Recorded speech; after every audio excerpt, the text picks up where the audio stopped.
Hello, I'm Edo, and I'm going to show you my Tawar PvP fit, which I use effectively for PVE. It has 2 shield extenders, all story modules by the way, because they're not really that expensive and they're quite effective. It has 2 core defense field extender rigs, which further increase the shield hit points by a percent. And this gives us over 3,000 shield hit points, giving us over 6,000 total defense, so quite tanky and quite effective for PvP. Micro warp drive, long-range small missiles, a warp disruptor and web, which are designed for player versus player, and we don't really need them for this, but they're on the fit anyway, so we're just going to leave them there because that's how it works. As you saw earlier, 138 DPS, not very high DPS for what we're doing, but it still does the job. It just does it a little bit slowly. I'm mainly using story modules because it does have a warp disruptor on, so the fit is worth at least the warp disruptor, which is 15 million alone. So I may as well spend an extra 5 million or so to make the fit just a little bit better and make it that less likely to die in PvP. But here I am doing a 1.5 million-esque encounter, and you may ask, why would I do this kind of encounter in a destroyer when I could do it in a cruiser and have more DPS and finish it a lot faster? Well, in most cases you would be better off doing an encounter like this in the cruiser, but for encounters, I like doing them in destroyers because you warp so much faster, and when you're going 20 jumps or something to unlock story progress, then it's very often faster in the long run to do them all in a destroyer and warp because you warp so much faster and travel that much further faster. And very often those missions are only the 100,000-isk missions, which are very easy to do in a destroyer. And because you can do these harder missions in this fit as well, and I'm showing that here, then yeah, you can do them all. Until you get to like the 5 million ones, then you want something a little beefier. Now, as you can see, I did take a little bit of damage here at the start, and that's because I wasn't tanking that effectively. And I'll explain how the tanking works in just a moment. But I regen all the hit points that I lose just from the passive regen during the active shield bonuses. So this fit works on the idea that it's not capacitor stable, there is no capacitor battery, and there's no shield hit point recharge. There's no shield booster to regen the lost shields. It's purely surviving on the free hit points that are temporarily granted, and the passive regen, and speed tanking that happens when I could be taking damage. And the speed tanking is noteworthy because it is something that the Talwar does very effectively. You do need the proper skills for it. Destroyer command decreases the micro warp drive signature radius penalty by 15% per level.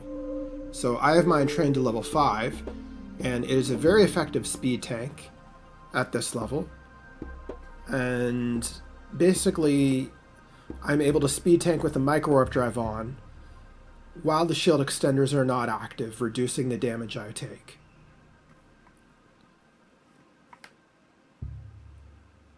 So normally you wouldn't use a micro warp drive to speed tank, but in this case it works not only as range control, but also helping you take less damage. And you'll also notice I'm orbiting at 24 kilometers, so I'm using my long-range missiles, I'm not up close, I'm not getting webbed. And this works very effectively for player versus player, and obviously here it works as well. So as for the tanking part, obviously you can't keep the shield extenders up 100% of the time with 2 of them, but you can have them up the majority of the time. You've only got about 17.5 seconds of downtime between the two, where your ship itself could be taking damage, and the rest of the time you have those free hit points, those free temporary hit points, which soak up all the damage that is incoming. And while you have those free temporary hit points, your shields are regenning underneath it from the passive regen. And that passive regen is also quite high because you have so many more hit points total maximum that further increases your shield regen. You need to remember the way it works is you have on the base stats for your ship, you have total shield hit points and total shield regen, and when your hit points increase, then the regen stays the same, and so the regen time stays the same, so the regen rate actually increases when the hit points increase. Now, when the shield extenders are down, you want your micro warp drive to be active because you want to be speed taking when your ship can actually be taking damage. So you want to turn the micro warp drive on slightly before the shield extender runs out at about, I don't know, when it's about 1/5 left on the chart on the activation time, and then activate the micro warp drive just so that you reach near full speed before the shield extender runs out, so that you're effectively speed tanking when you can be taking damage. Then you let your micro warp drive run for about 2 cycles, because that's all you need, and then shut it off because you don't have the capacitor to leave it running the whole time. So you run the micro warp drive for 2 cycles, and then you'll activate your next shield extender before the micro warp drive runs out, and then you'll have your micro warp drive will shut off, and you'll have those free hit points soaking up damage when you're not speed taking again. And the way you time it is you activate the next shield extender when the previous one is at about 42 to 43 seconds left on the cooldown, and that leaves about 17.5 seconds of downtime between the 2 shield extender cycles. And only during those 17.5 seconds is when your ship itself can be taking damage.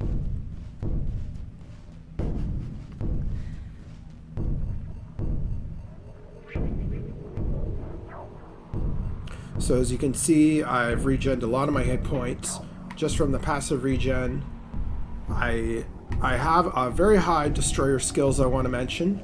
I've been focusing on those a lot lately, so also my capacitor stability is quite good. I'm not cap stable with this fit, but it's designed for PvP, so I can leave the micro warp drive running as much as possible with the shield extenders going. But that doesn't matter when you're doing PvE because you're not going to be running the micro warp drive constantly. You're going to be cycling it off. The micro warp drive is only going to be on about 2/3 of the time, and it doesn't need to be on the whole time because you're using shield extenders.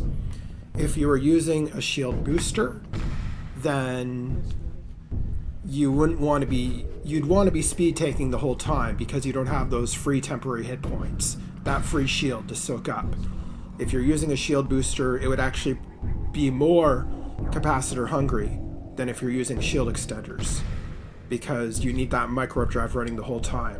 And also shield extenders are quite efficient when you count how effective the free hit points are for the capacitor cost. So this actually works quite well.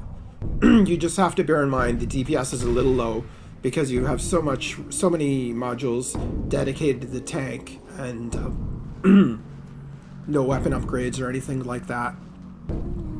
Obviously, this would work a lot better in a Tawar assault or assault destroyer. Also, you would warp faster, to bear in mind. The Tawar does warp a little bit slow compared to some other destroyers.